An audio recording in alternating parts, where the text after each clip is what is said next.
Ashmita, and in today's class we are talking about the ISEE examination, which is the Independent School Entrance Examination, and it's used for admission to private middle schools and high schools.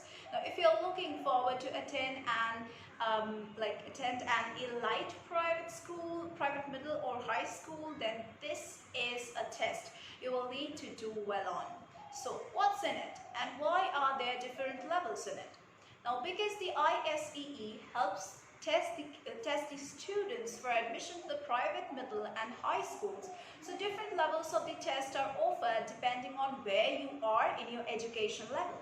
Now, the upper level is designed for applicants in the 9th grade and above, and the middle level is for the applicants in 7th and 8th grade, and the lower level is for the applicants in 5th and 6th grade. So no matter which level of the test you will be taking, the ISEE will always test the same sections. Now, what are these same sections? You have verbal reasoning, you have quantitative reasoning, you have reading comprehension, you have mathematics, and but there are certain differences within the sections depending on the level of the test.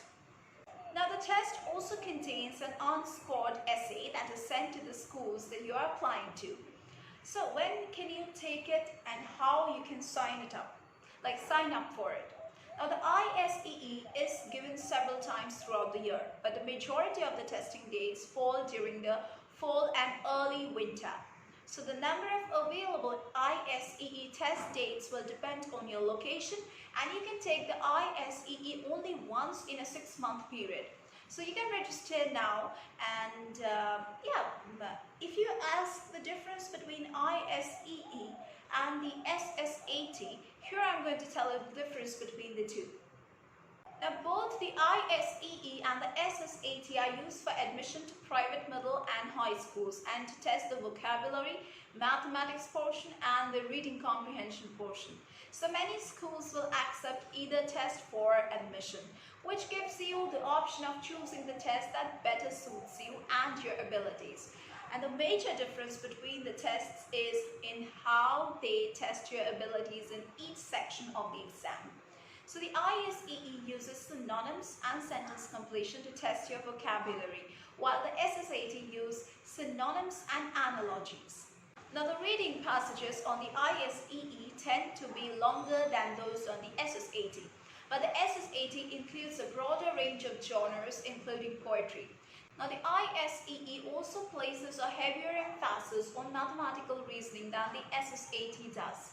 Now, if the schools you're applying to will take either test, choose the one that's better suited to your abilities. Now, if I talk about the different levels, then there are upper level, middle level and lower levels of scoring. So those are different. And if I talk about the essay portion, it's not scored, but a copy is sent to the schools to which you can apply, to which you are applying basically. So all scores are converted to a grade appropriate stenine, like stenine scores we call it, which represents a percentile range.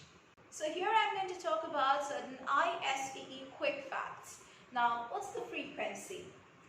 It's location specific, and specific times it takes place throughout the year. It's like, as I told you, it's location specific, with the majority of the tests taking place in the fall time and early winter time. Now, what's the duration of this exam? It's 2 hours and 50 minutes for the upper and the middle school levels. It's 2 hours and 30 minutes for the lower level. Now, what are the sections that are mostly there, that are compulsorily there rather?